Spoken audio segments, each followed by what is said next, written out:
Steven Soderbergh and I had just finished making another movie, and he asked me if I had any other ideas. I said I've always wanted to make a pandemic movie, a little bit like Outbreak, but I want it to really be grounded in science. Our producers hooked me up with Larry Brilliant, who is a very famous epidemiologist, and Larry said, if you're going to do this, there's a couple of people you have to meet, and first and foremost was Dr. Lipkin.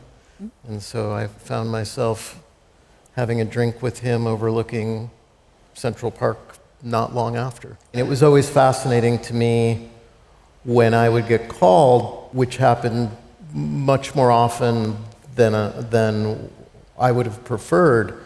Whenever they would call me from a news show and say, can you come on CNN, can you come on MSNBC, I would always say, I'm a screenwriter, and I wrote this movie 10 years ago. It might be better if I could bring a scientist, because I'm not going to be able to speak to the science as well as a scientist could. And they said something that I really think is important for all of us to focus on, which is, yeah, but you're more interesting to our viewers than a scientist.